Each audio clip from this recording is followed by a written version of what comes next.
Jurassic Park by Michael Crichton. Read by William Roberts.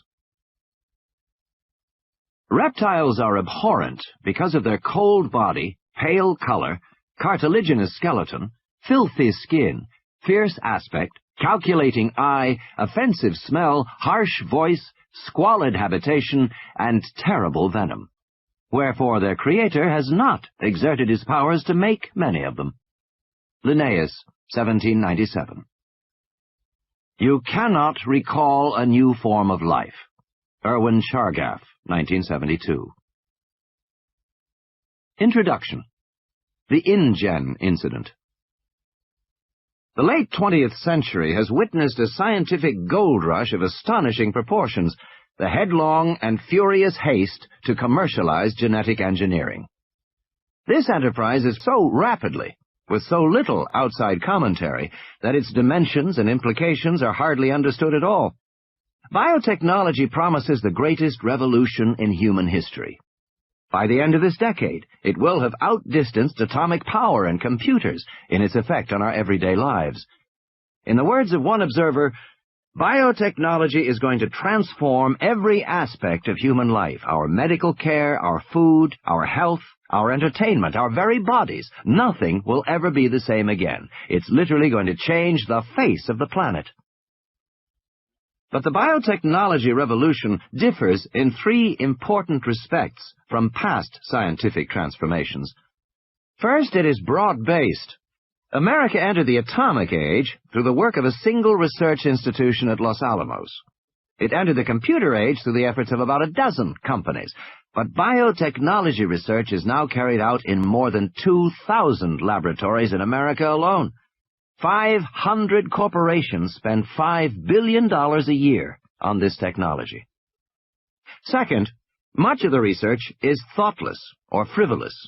Efforts to engineer paler trout for better visibility in the stream, square trees for easier lumbering, and injectable scent cells so you'll always smell of your favorite perfume may seem like a joke, but they are not. Indeed, the fact that biotechnology can be applied to the industries traditionally subject to the vagaries of fashion, such as cosmetics and leisure activities, heightens concern about the whimsical use of this powerful new technology. Third, the work is uncontrolled. No one supervises it. No federal laws regulate it. There is no coherent government policy in America or anywhere else in the world. And because the products of biotechnology range from drugs to farm crops to artificial snow, an intelligent policy is difficult. But most disturbing is the fact that no watchdogs are found among scientists themselves. It is remarkable that nearly every scientist in genetics research is also engaged in the commerce of biotechnology. There are no detached observers. Everybody has a stake. The commercialization of molecular biology is the most stunning ethical event in the history of science, and it has happened with astonishing speed. For 400 years since Galileo, science has always proceeded as a free and open inquiry into the workings of nature. Scientists have always ignored national boundaries, holding themselves above the transitory concerns of politics and even wars. Scientists have always rebelled against secrecy in research, and have even frowned on the idea of patenting their discoveries, seeing themselves as working to the benefit of all mankind. And for many generations, the discoveries of scientists did indeed have a peculiarly selfless quality. When in 1953, two young researchers in England, James Watson and Francis Crick, deciphered the structure of DNA, their work was hailed as a triumph of the human spirit, of the centuries-old quest to understand the universe in a scientific way. It was confidently expected that their discovery would be selflessly extended to the greater benefit of mankind. Yet that did not happen. 30 years later, nearly all of Watson and Crick's scientific colleagues were engaged in another sort of enterprise entirely. Research in molecular genetics had become a vast, multi-billion-dollar commercial undertaking, and its origins can be traced not to 1953, but to April 1976.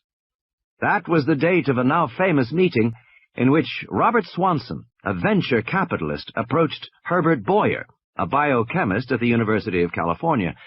The two men agreed to found a commercial company to exploit Boyer's gene splicing techniques. Their new company, Genentech, quickly became the largest and most successful of the genetic engineering startups. Suddenly it seemed as if everyone wanted to become rich. New companies were announced almost weekly, and scientists flocked to exploit genetic research.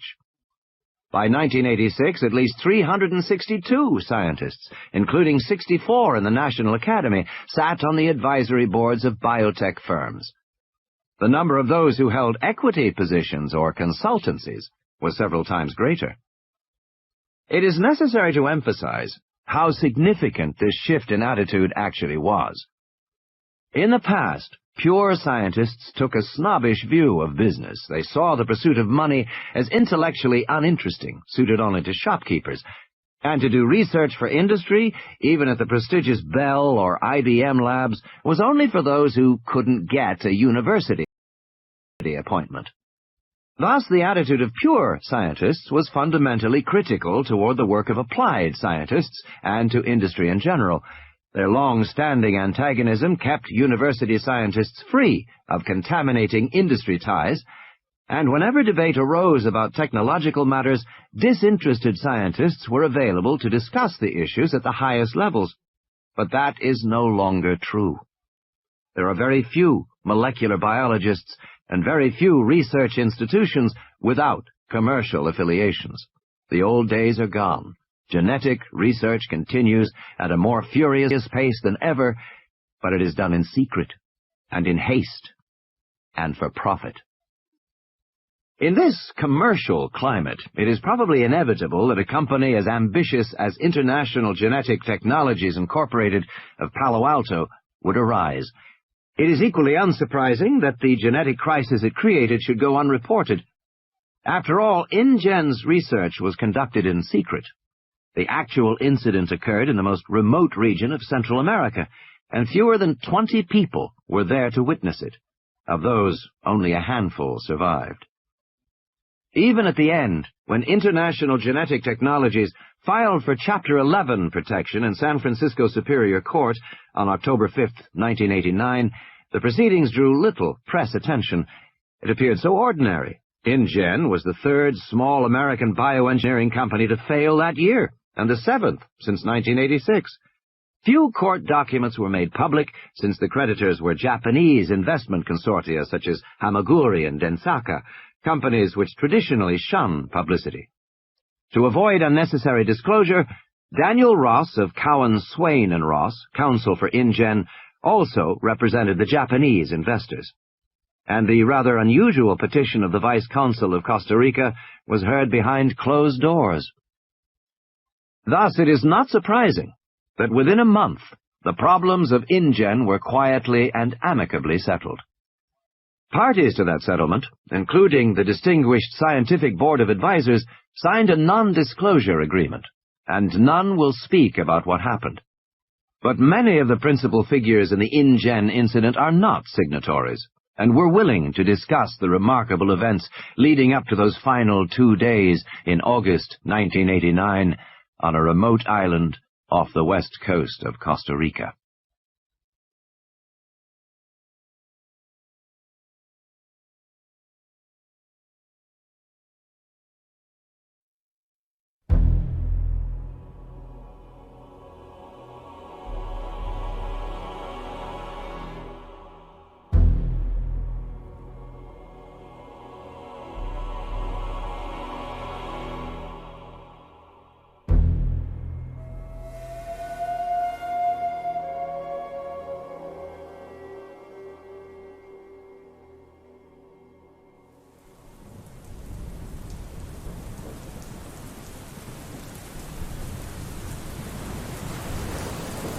The tropical rain fell in drenching sheets, hammering the corrugated roof of the clinic building, roaring down the metal gutters, splashing on the ground in a torrent.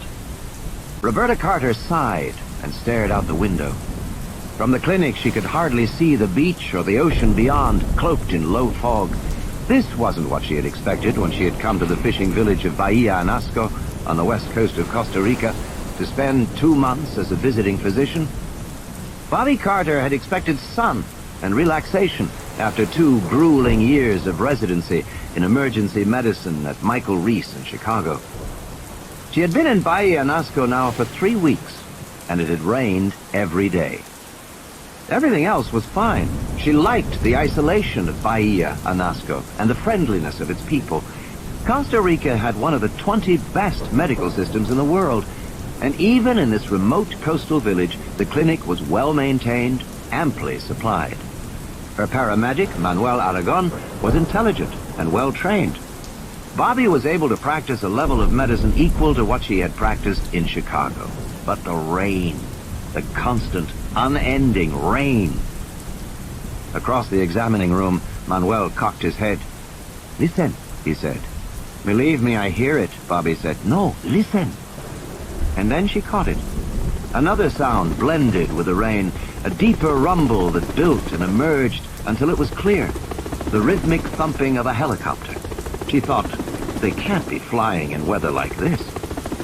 But the sound built steadily, and then the helicopter burst low through the ocean fog and roared overhead, circled and came back.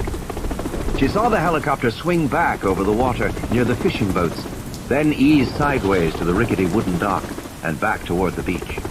It was looking for a place to land.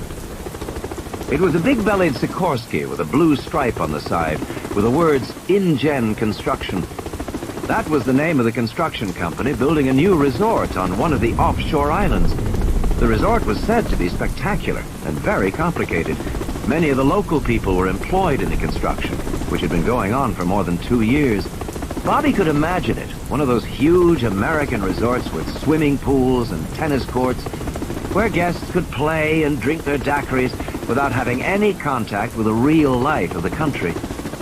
Bobby wondered what was so urgent on that island that the helicopter would fly in this weather. Through the windshield, she saw the pilot exhale in relief as the helicopter settled onto the wet sand of the beach. Uniformed men jumped out and flung open the big side door. She heard frantic shouts in Spanish, and Manuel nudged her. They were calling for a doctor. 2 black crewmen carried a limp body toward her while a white man barked orders. The white man had a yellow slicker. Red hair appeared around the edges of his Mets baseball cap. "Is there a doctor here?" he called to her as she ran up. "I'm Dr. Carter," she said. The rain fell in heavy drops, pounding her head and shoulders. The red-haired man frowned at her. She was wearing cut-off jeans and a tank top. She had a stethoscope over her shoulder, the bell already rusted from the salt air. "Ed Regis, we got a very sick man here, Doctor." "Then you better take him to San Jose," she said. San Jose was the capital, just 20 minutes away by air. "We would, but we can't get over the mountains in this weather. You have to treat him here." Bobby trotted alongside the injured man as they carried him to the clinic. He was a kid, no older than 18. Lifting away the blood-soaked shirt, she saw a big slashing rip along his shoulder and another on the leg. "What happened to him?" "Construction accident," Ed shouted. "He fell. One of the backhoes ran over him." The kid was pale, shivering, unconscious. Manuel stood by the bright green door of the clinic, waving his arm. The men brought the body through and set it on the table in the center of the room. Manuel started an intravenous line, and Bobby swung the light over the kid and bent to examine the wounds. Immediately, she could see that it did not look good. The kid would almost certainly die. A big, tearing laceration ran from his shoulder down his torso. At the edge of the wound, the flesh was shredded. At the center, the shoulder was dislocated, pale bones exposed. A second slash cut through the heavy muscles of the thigh, deep enough to reveal the pulse of the femoral artery below. Her first impression was that his leg had been ripped open. "Tell me again about this injury," she said. "I didn't see it," Ed said. "They say the backhoe dragged him." "Because it almost looks as if he was mauled," Bobby Carter said, probing the wound. Like most emergency room physicians, she could remember in detail patients she had seen even years before. She had seen 2 maulings. One was a 2-year-old child who had been attacked by a Rottweiler dog. The other was a drunken circus attendant who had had an encounter with a Bengal tiger. Both injuries were similar. There was a characteristic look to an animal attack. Mauled, Ed said. No, it was a backhoe, believe me. Ed licked his lips as he spoke. He was edgy, acting as if he had done something wrong. Bobby wondered why. If they were using inexperienced local workmen on the resort construction, they must have accidents all the time. Manuel said, "Do you want lavage?" "Yes," she said, "after you block him." She bent lower, probed the wound with her fingertips.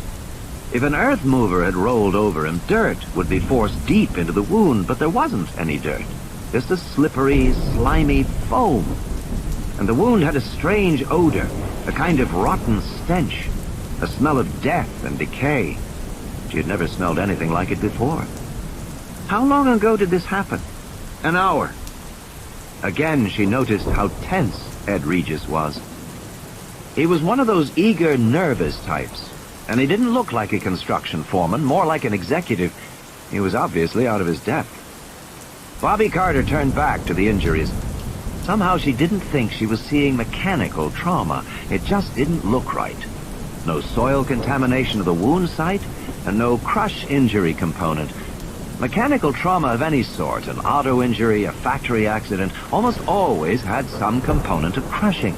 But here there was none. Instead, the man's skin was shredded, ripped, across his shoulder, and again across his thigh. It really did look like a maul. On the other hand, most of the body was unmarked, which was unusual for an animal attack. She looked again at the head, the arms, the hands. The hands. She felt a chill when she looked at the kid's hands. There were short, slashing cuts on both palms, and bruises on the wrists and forearms. He had worked in Chicago long enough to know what that meant. "All right," she said, "wait outside." "Why?" Ed said, alarmed. He didn't like that. "Do you want me to help him or not?" she said, and pushed him out the door and closed it on his face.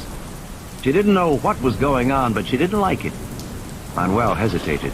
"I continue to wash?" "Yes," she said. She reached for her little Olympus point and shoot. She took several snapshots of the injury, shifting her light for a better view. It really did look like bites, she thought. Then the kid groaned, and she put her camera aside and bent toward him. His lips moved, his tongue thick. "Raptor," he said. "Los a Raptor." At those words, Manuel froze, stepped back in horror. "What does it mean?" Bobby said.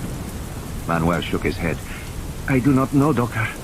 Los a Raptor no es español." "No?" It sounded to her like Spanish. "Then please continue to wash him." "No, Doctor."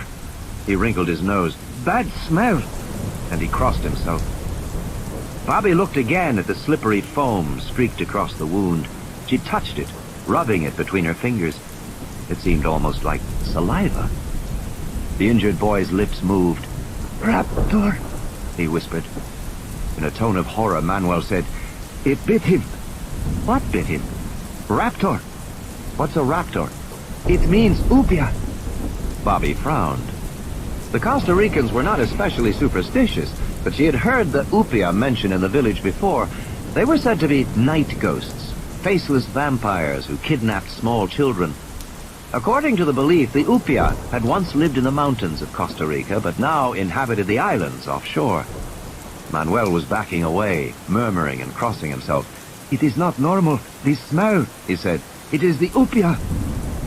Bobby was about to order him back to work when the injured youth opened his eyes and sat straight up on the table. Manuel shrieked in terror.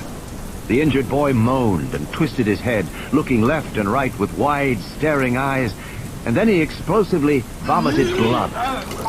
He went immediately into convulsions, his body vibrating, and Bobby grabbed for him, but he shuddered off the table onto the concrete floor. He vomited again. There was blood everywhere. Ed opened the door, saying, "What the hell's happening?" And when he saw the blood, he turned away, his hand to his mouth. Bobby was grabbing for a stick to put in the boy's clenched jaws, but even as she did it, she knew it was hopeless. And with a final spastic jerk, he relaxed and lay still. She bent to perform mouth-to-mouth, but Manuel grabbed her shoulder fiercely, pulling her back. "No," he said.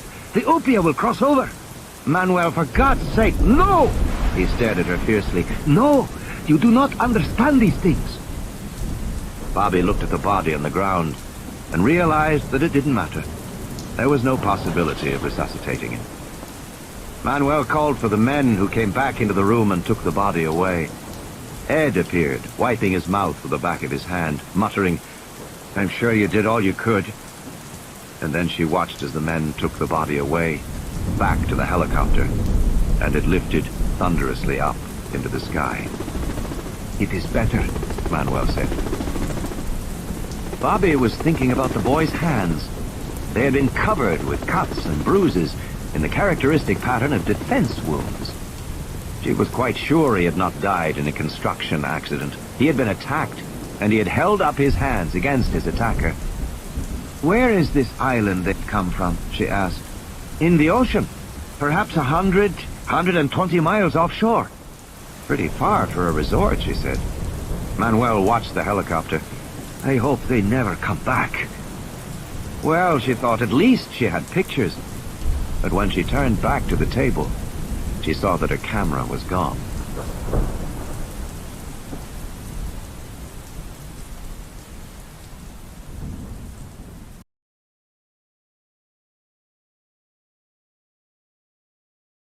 Mike Bowman whistled cheerfully as he drove the Land Rover through the Cabo Blanco Biological Reserve on the west coast of Costa Rica.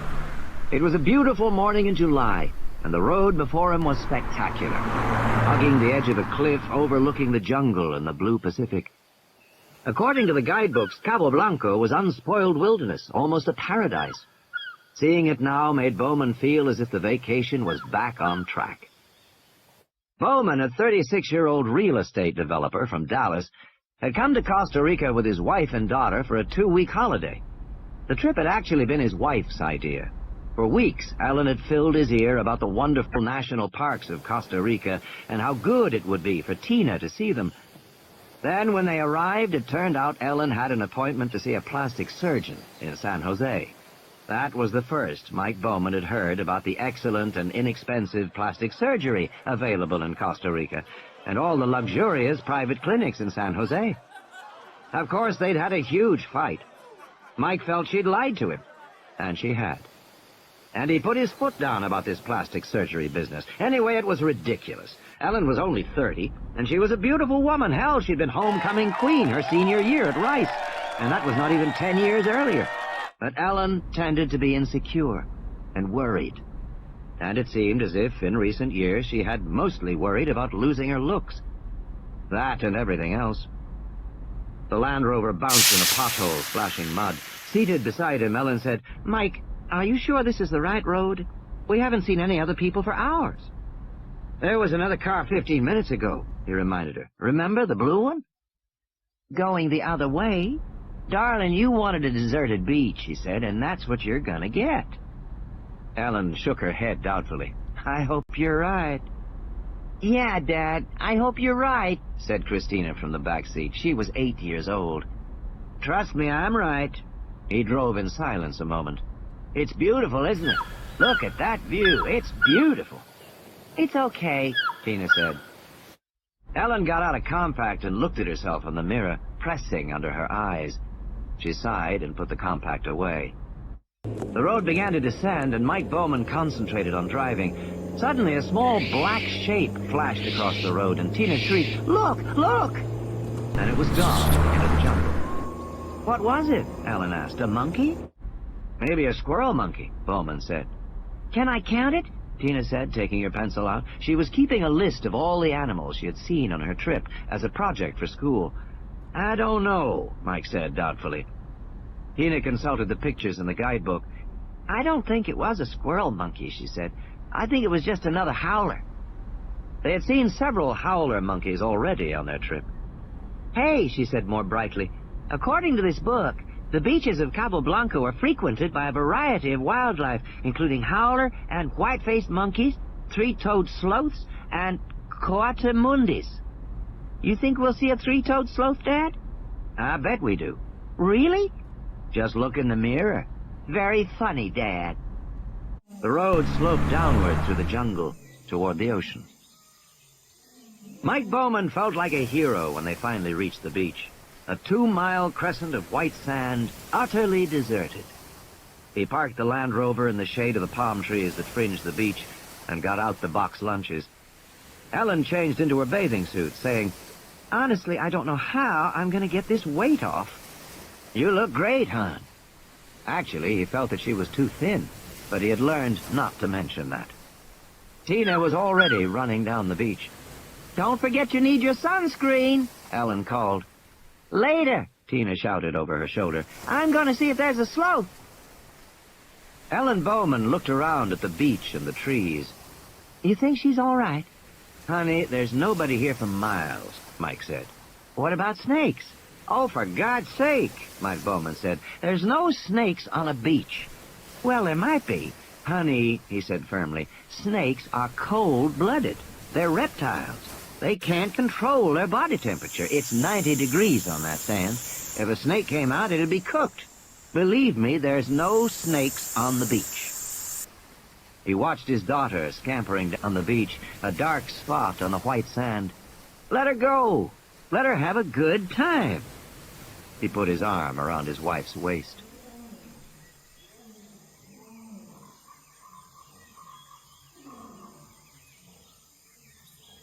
Tina ran until she was exhausted, and then she threw herself down on the sand and gleefully rolled to the water's edge. The ocean was warm, and there was hardly any surf at all. She sat for a while, catching her breath, and then she looked back toward her parents in the car to see how far she had come. Her mother waved, beckoning her to return. Tina waved back cheerfully, pretending she didn't understand. Tina didn't want to put sunscreen on, and she didn't want to go back and hear her mother talk about losing weight. She wanted to stay right here and maybe see a sloth. Tina had seen a sloth 2 days earlier at the zoo in San Jose. It looked like a Muppets character, and it seemed harmless. In any case, it couldn't move fast. She could easily outrun it. Now her mother was calling to her, and Tina decided to move out of the sun, back from the water, to the shade of the palm trees. In this part of the beach, the palm trees overhung a gnarled tangle of mangrove roots, which blocked any attempt to penetrate inland. Tina sat in the sand and kicked the dried mangrove leaves. She noticed many bird tracks in the sand. Costa Rica was famous for its birds. The guidebook said there were 3 times as many birds in Costa Rica as in all of America and Canada. In the sand, some of the 3-toed bird tracks were small and so faint they could hardly be seen. Other tracks were large and cut deeper in the sand. Tina was looking idly at the tracks when she heard a chirping, followed by a rustling in the mangrove thicket. Did sloths make a chirping sound? Tina didn't think so, but she wasn't sure. The chirping was probably some ocean bird. She waited quietly, not moving, hearing the rustling again, and finally she saw the source of the sound. A few yards away, a lizard emerged from the mangrove roots and peered at her. Tina held her breath. A new animal for her list. The lizard stood up on its hind legs, balancing on its thick tail, and stared at her. Standing like that, it was almost a foot tall, dark green with brown stripes along its back. Its tiny front legs ended in little lizard fingers that wiggled in the air. The lizard cocked its head as it looked at her. Tina thought it was cute, sort of like a big salamander. She raised her hand and wiggled her fingers back. The lizard wasn't frightened. It came toward her, walking upright on its hind legs. It was hardly bigger than a chicken, and like a chicken, it bobbed its head as it walked. Tina thought it would make a wonderful pet. She noticed that the lizard left 3-toed tracks that looked exactly like bird tracks. The lizard came closer to Tina. She kept her body still, not wanting to frighten the little animal. She was amazed that it would come so close. But she remembered that this was a national park. All the animals in the park would know that they were protected. This lizard was probably tame. Maybe it even expected her to give it some food. Unfortunately, she didn't have any. Slowly, Tina extended her hand, palm open, to show she didn't have any food. The lizard paused, cocked his head, and chirped. "Sorry," Tina said. "I just don't have anything." And then, without warning, the lizard jumped up onto her outstretched hand. Tina could feel its little toes pinching the skin of her palm, and she felt the surprising weight of the animal's body pressing her arm down. And then the lizard scrambled up her arm toward her face. "I just wish I could see her," Ellen Bowman said, squinting in the sunlight. "That's all, just see her." "I'm sure she's fine," Mike said, picking through the box lunch packed by the hotel. There was unappetizing grilled chicken and some kind of a meat-filled pastry. Not that Ellen would eat any of it. "You don't think she'd leave the beach?" Ellen said. "No, hon, I don't. I feel so isolated here," Ellen said. "I thought that's what you wanted," Mike Bowman said. "I did. Well, then, what's the problem?" "I just wish I could see her, is all," Ellen said. Then, from down the beach, carried by the wind, they heard their daughter's voice. She was screaming.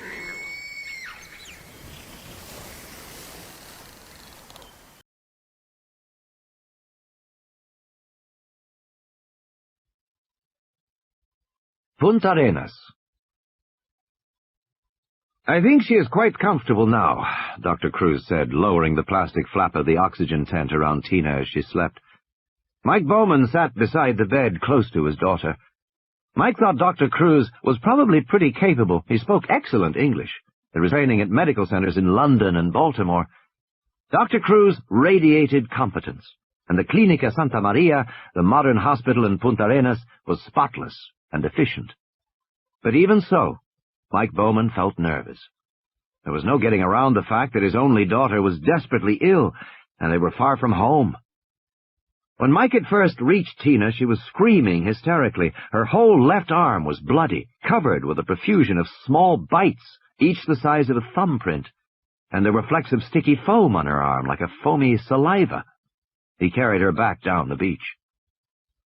Almost immediately, her arm began to redden and swell. Mike would not soon forget the frantic drive back to civilization, the four-wheel-drive Land Rover slipping and sliding up the muddy track into the hills, while his daughter screamed in fear and pain, and her arm grew more bloated and red. Long before they reached the park boundaries, the swelling had spread to her neck, and then Tina began to have trouble breathing. "She'll be all right now?" Ellen said, staring through the plastic oxygen tent. "I believe so," Dr. Cruz said. "I have given her another dose of steroids, and her breathing is much easier. And you can see the edema in her arm is greatly reduced." Mike Bowman said, "About those bites, we have no identification yet," the doctor said. "I myself haven't seen bites like that before, but you'll notice they are disappearing. It's already quite difficult to make them out. Fortunately, I have taken photographs for reference, and I have washed her arm to collect some samples of the sticky saliva, one for analysis here, a second to send to the labs in San Jose, and the third we will keep frozen in case it is needed. Do you have the picture she made?" "Yes," Mike Bowman said. He handed the doctor the sketch that Tina had drawn in response to questions from the admitting officials. "This is the animal that bit her?" Dr. Cruz said, looking at the picture. "Yes," Mike Bowman said. "She said it was a green lizard, the size of a chicken or a crow." "I don't know of such a lizard," the doctor said. "She has drawn it standing on its hind legs." "That's right," Mike Bowman said. "She said it walked on its hind legs." Dr. Cruz frowned. He stared at the picture a while longer.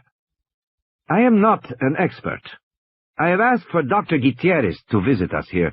He is a senior researcher at the Reserva Biológica de Carrara, which is across the bay. Perhaps he can identify the animal for us." "Isn't there someone from Cabo Blanco?" Bowman asked. "That's where she was bitten." "Unfortunately not," Dr. Cruz said. "Cabo Blanco has no permanent staff, and no researcher has worked there for some time. You were probably the first people to walk on that beach in several months. But I am sure you will find Dr. Gutierrez to be knowledgeable." Dr. Gutierrez turned out to be a bearded man wearing khaki shorts and shirt. The surprise was that he was American. He was introduced to the Bowmans, saying in a soft southern accent, "Mr. and Mrs. Bowman, how you doing? Nice to meet you." And then explaining that he was a field biologist from Yale who had worked in Costa Rica for the last 5 years. Marty Gutierrez examined Tina thoroughly, lifting her arm gently, peering closely at each of the bites with a penlight, then measuring them with a small pocket ruler. After a while, Gutierrez stepped away, nodding to himself as if he had understood something. He then inspected the Polaroids and asked several questions about the saliva, which Cruz told him was still being tested in the lab. Finally, he turned to Mike Bowman and his wife, waiting tensely. I think Tina's going to be fine. I just want to be clear about a few details, he said, making notes in a precise hand. Your daughter says she was bitten by a green lizard, approximately 1 foot high, which walked upright onto the beach from the mangrove swamp? That's right, yes. And the lizard made some kind of a vocalization? Tina said it chirped or squeaked. Like a mouse, would you say? Yes. Well then, Dr. Gutierrez said, I know this lizard. He explained that of the 6,000 species of lizards in the world, no more than a dozen species walked upright. Of those species, only 4 were found in Latin America, and judging by the coloration, the lizard could be only one of the 4. I am sure this lizard was a Basiliscus amoratus, a striped basilisk lizard, found here in Costa Rica and also in Honduras.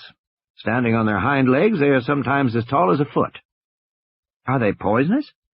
No, Mrs. Bowman, not at all. Gutierrez explained that the swelling in Tina's arm was an allergic reaction. According to the literature, 14% of people are strongly allergic to reptiles, he said, and your daughter seems to be one of them. She was screaming. She said it was so painful. Probably it was, Gutierrez said.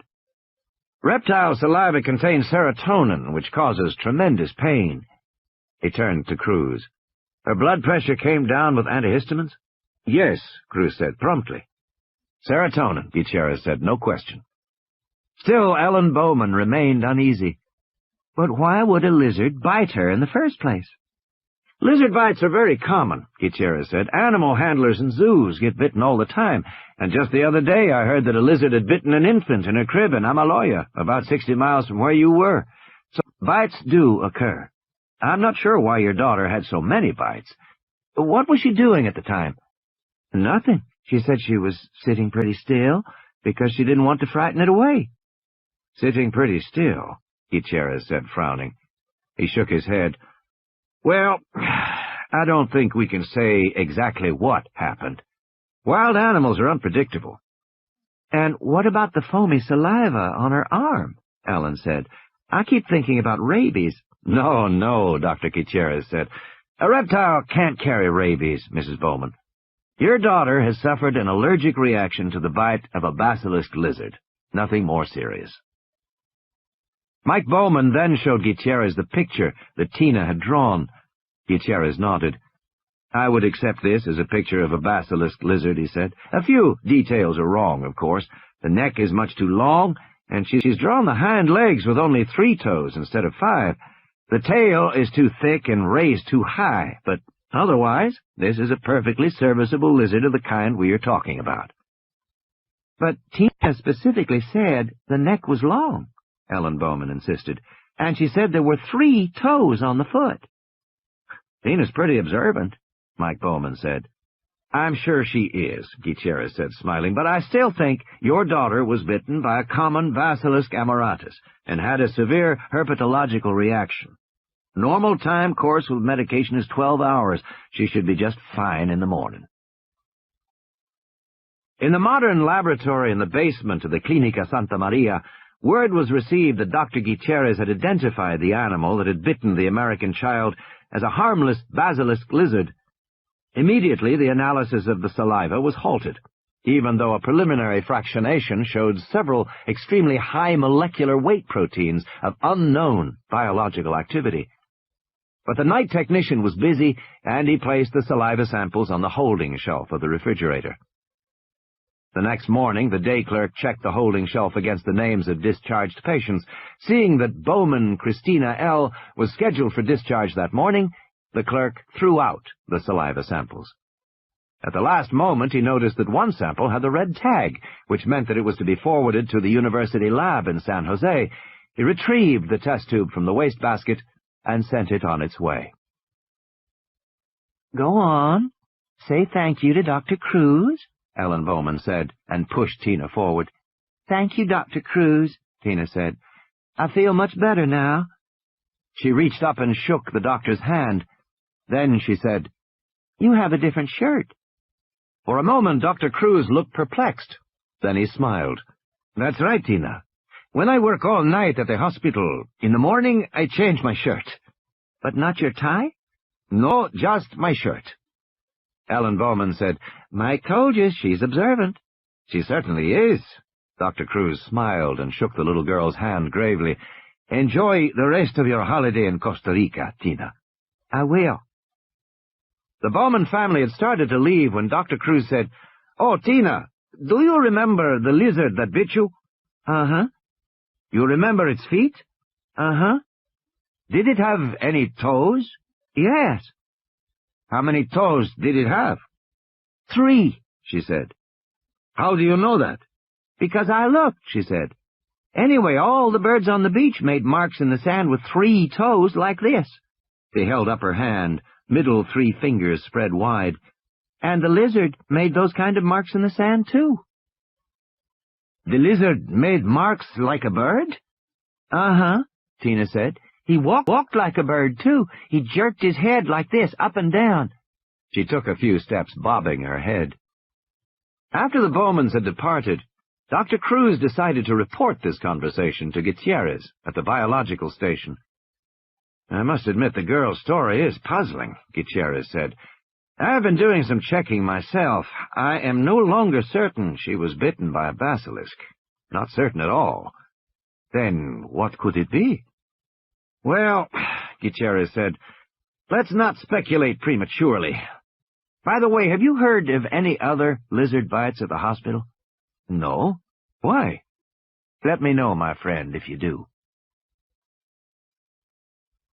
The beach. Marty Gutierrez sat on the beach and watched the afternoon sun fall lower in the sky. It sparkled harshly on the water of the bay, and its rays reached beneath the palm trees to where he sat among the mangroves on the beach of Cabo Blanco. As best he could determine, he was sitting near the spot where the American girl had been 2 days before. Although it was true enough, as he had told the Bowmans, that lizard bites were common, Gutierrez had never heard of a basilisk lizard biting anyone, and he had certainly never heard of anyone being hospitalized for a lizard bite. Then, too, the bite radius on Tina's arm appeared slightly too large for a basilisk. When he got back to the Carrara station, he had checked the small research library there, but found no reference to basilisk lizard bites. Next, he checked International Biosciences Services, a computer database in America, but he found no references to basilisk bites or hospitalization for lizard bites. He then called the medical officer in Amaloya, who confirmed that a 9-day-old infant sleeping in its crib had been bitten on the foot by an animal the grandmother, the only person actually to see it, claimed was a lizard. Subsequently, the foot had become swollen, and the infant had nearly died. The grandmother described the lizard as green with brown stripes. It had bitten the child several times before the woman frightened it away. "Strange," Gutierrez had said. "No, like all the others," the medical officer replied, adding that he had heard of other biting incidents. A child in Vasquez, the next village up the coast, had been bitten while sleeping, and another in Puerto Sortrero. All these incidents had occurred in the last 2 months. All had involved sleeping children and infants. Such a new and distinctive pattern led Gutierrez to suspect the presence of a previously unknown species of lizard. This was particularly likely to happen in Costa Rica. Only 75 miles wide at its narrowest point, the country was smaller than the state of Maine. Yet within its limited space, Costa Rica had a remarkable diversity of biological habitats. Sea coasts on both the Atlantic and the Pacific, 4 separate mountain ranges, including 12,000-foot peaks and active volcanoes, rain forests, cloud forests, temperate zones, swampy marshes, and arid deserts. Such ecological diversity sustained an astonishing diversity of plant and animal life. Costa Rica had 3 times as many species of birds as all of North America, more than 1,000 species of orchids, more than 5,000 species of insects. New species were being discovered all the time at a pace that had increased in recent years for a sad reason. Costa Rica was becoming deforested, and as jungle species lost their habitats, they moved to other areas, and sometimes changed behavior as well. So a new species was perfectly possible, but along with the excitement of a new species was the worrisome possibility of new diseases. Lizards carried viral diseases, including several that could be transmitted to man. The most serious was central saurian encephalitis, or CSE, which caused a form of sleeping sickness in human beings and horses. Gutierrez felt it was important to find this new lizard, if only to test it for disease. Sitting on the beach, he watched the sun drop lower and sighed. Perhaps Tina Bowman had seen a new animal, and perhaps not. Certainly Gutierrez had not. Earlier that morning he had taken the air pistol, loaded the clip with ligamine darts, and set out for the beach with high hopes. But the day was wasted. Soon he would have to begin the drive back up the hill from the beach. He did not want to drive that road in darkness. Gutierrez got to his feet and started back up the beach. Farther along, he saw the dark shape of a howler monkey ambling along the edge of the mangrove swamp. Gutierrez moved away, stepping out toward the water. If there was one howler, there would probably be others in the trees overhead, and howlers tended to urinate on intruders. But this particular howler monkey seemed to be alone, and walking slowly and pausing frequently to sit on its haunches. The monkey had something in its mouth. As Gutierrez came closer, he saw it was eating a lizard. The tail and the hind legs drooped from the monkey's jaws. Even from a distance, Gutierrez could see the brown stripes against the green. Gutierrez dropped to the ground and aimed the pistol. The howler monkey, accustomed to living in a protected reserve, stared curiously. He did not run away, even when the first dart whined harmlessly past him. When the second dart struck deep in the thigh, the howler shrieked in anger and surprise, dropping the remains of its meal as it fled into the jungle. Gutierrez got to his feet and walked forward. He wasn't worried about the monkey. The tranquilizer dose was too small to give it anything but a few minutes of dizziness. Already he was thinking of what to do with his new find. Gutierrez himself would write the preliminary report, but the remains would have to be sent back to the United States for final, positive identification, of course. To whom should he send it? The acknowledged expert was Edward H. Simpson, emeritus professor of zoology at Columbia University in New York. An elegant older man with swept-back white hair, Simpson was the world's leading authority on lizard taxonomy. Probably, Marty thought, he would send his lizard to Dr. Simpson. New York. Dr. Richard Stone, head of the Tropical Diseases Laboratory of Columbia University Medical Center, often remarked that the name conjured up a grander place than it actually was.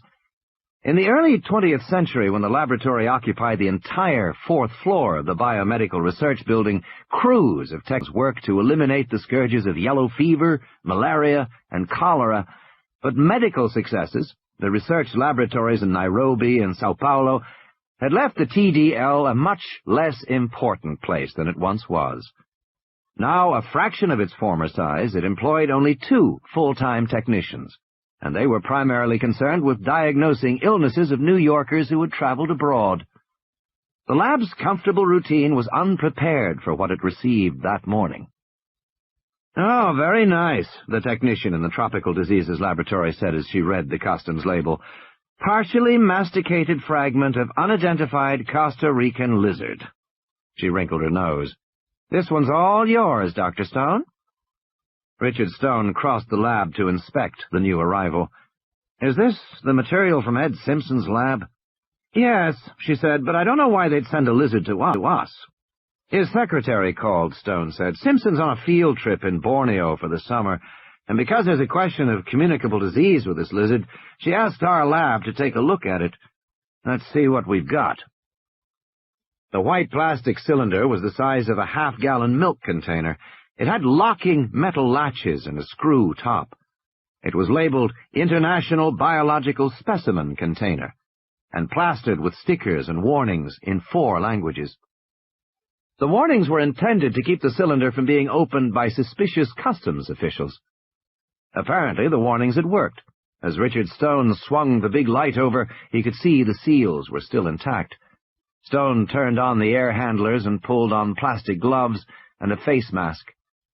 After all, the lab had recently identified specimens contaminated with Venezuelan equine fever, Japanese bee encephalitis, Chiasanur forest virus, Langat virus, and Mayaro. Then he unscrewed the top. There was a hiss of escaping gas, and white smoke boiled out. The cylinder turned frosty cold. Inside he found a plastic Ziploc sandwich bag containing something green. Stone spread a surgical drape on the table and shook out the contents of the bag. A piece of frozen flesh struck the table with a dull thud. "Huh," the technician said. "Looks eaten." "Yes, it does," Stone said. "What do they want with us?" The technician consulted the enclosed documents. "Lizard is biting local children. They have a question about identification of the species and a concern about diseases transmitted from the bite." She produced a child's picture of a lizard signed Tina at the top. "One of the kids drew a picture of the lizard." Stone glanced at the picture. "Obviously we can't verify the species," Stone said, "but we can check diseases easily enough if we can get any blood out of this fragment. What are they calling this animal?" "Basiliscus amoratus, with three-toed genetic anomaly," she said, reading. "Okay," Stone said, "let's get started. While you're waiting for it to thaw, do an X-ray and take Polaroids for the record. Once we have blood, start running antibody sets until we get some matches. Let me know if there's a problem." Before lunchtime, the lab had its answer. The lizard blood showed no significant reactivity to any viral or bacterial antigen. They had run toxicity profiles as well, and they had found only one positive match. The blood was mildly reactive to the venom of the Indian king cobra.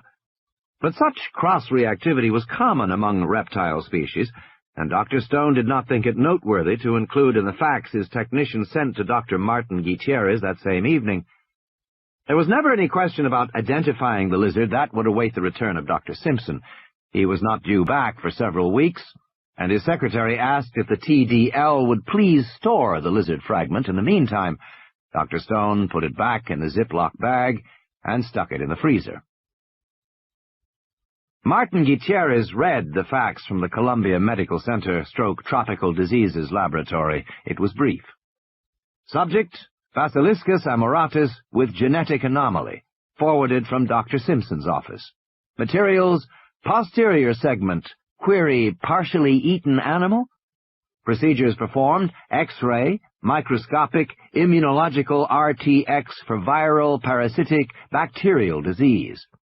Findings: no histologic or immunologic evidence for any communicable disease in man in this Basiliscus amoratus sample. Signed, Richard A. Stone, M.D., Director. Gutierrez made two assumptions based on the memo. First, that his identification of the lizard as a basilisk had been confirmed by scientists at Columbia University, and second, that the absence of communicable disease meant the recent episodes of sporadic lizard bites implied no serious health hazards for Costa Rica. On the contrary, he felt his original views were correct, that a lizard species had been driven from the forest into a new habitat and was coming into contact with village people. Gutierrez was certain that in a few more weeks the lizards would settle down and the biting episodes would end.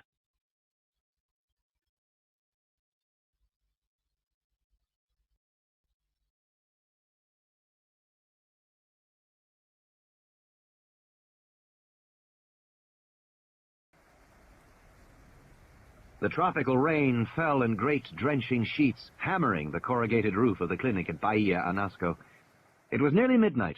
Power had been lost in the storm, and the midwife, Elena Morales, was working by flashlight when she heard a squeaking, chirping sound. Thinking that it was a rat, she quickly put a compress on the forehead of the mother and went into the next room to check on the newborn baby. As her hand touched the doorknob, she heard the chirping again, and she relaxed. Evidently, it was just a bird flying in the window to get out of the rain. Costa Ricans said that when a bird came to visit a newborn child, it brought good luck. Elena opened the door.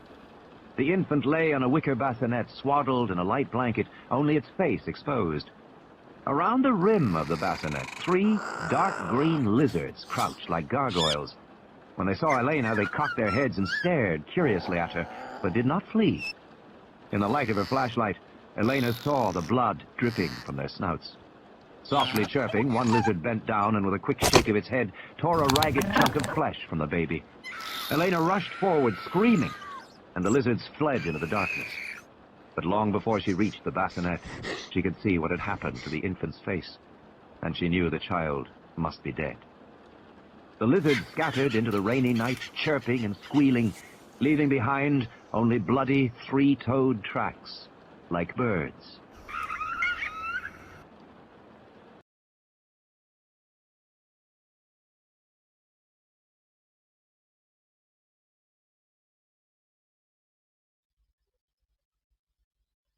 The shape of the data. Later, when she was calmer, Elena Morales decided not to report the lizard attack. Despite the horror she had seen, she began to worry that she might be criticized for leaving the baby unguarded. So she told the mother that the baby had asphyxiated, and she reported the death on the form she sent to San Jose as SIDS, Sudden Infant Death Syndrome. This was a syndrome of unexplained death among very young children. It was unremarkable, and her report went unchallenged. The university lab in San Jose that analyzed the saliva sample from Tina Bowman's arm made several discoveries. There was, as expected, a great deal of serotonin, but among the salivary proteins was a real monster, molecular mass of 1,980,000, one of the largest proteins known. Biological activity was still under study, but it seemed to be a neurotoxic poison related to cobra venom, although more primitive in structure. The lab also detected trace quantities of the gamma-aminomethionine hydrolase. Because this enzyme was a marker for genetic engineering and not found in wild animals, technicians assumed it was a lab contaminant and did not report it when they called Dr. Cruz, the referring physician in Punta Arenas. The lizard fragment rested in the freezer at Columbia University, awaiting the return of Dr. Simpson, who was not expected for at least a month. And so things might have remained had not a technician named Alice Levin walked into the Tropical Diseases Laboratory, seen Tina Bowman's picture, and said, "Oh, whose kid drew the dinosaur?" "What?" Richard Stone said, turning slowly toward her. "The dinosaur. Isn't that what it is? My kid draws them all the time." "This is a lizard," Stone said, "from Costa Rica. Some girl down there drew a picture of it." "No," Alice Levin said, shaking her head. "Look at it. It's very clear. Big head, long neck, stands on its hind legs, thick tail. It's a dinosaur." "It can't be. It was only a foot tall." "So? There were little dinosaurs back then," Alice said. "Believe me, I know. I have 2 boys. I'm an expert. The smallest dinosaurs were under a foot. Teenosaurus or something, I don't know. Those names are impossible. You'll never learn those names if you're over the age of 10.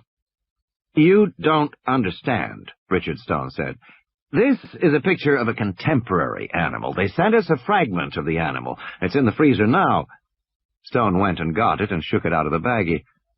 Alice Levin looked at the frozen piece of leg and tail and shrugged. She didn't touch it. "I don't know," she said, "but that looks like a dinosaur to me." Stone shook his head. "Impossible." "Why?" Alice Levin said. "It could be a leftover or a remnant or whatever they call them."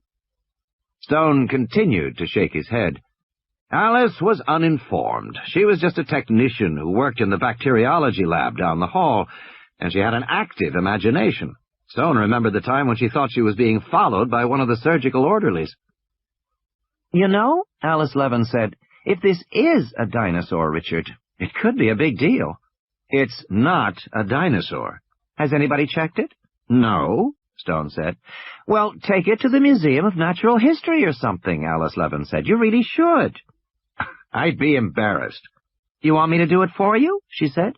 "No," Richard Stone said, "I don't." "You're not going to do anything?" "Nothing at all." He put the baggie back in the freezer and slammed the door. "It's not a dinosaur, it's a lizard.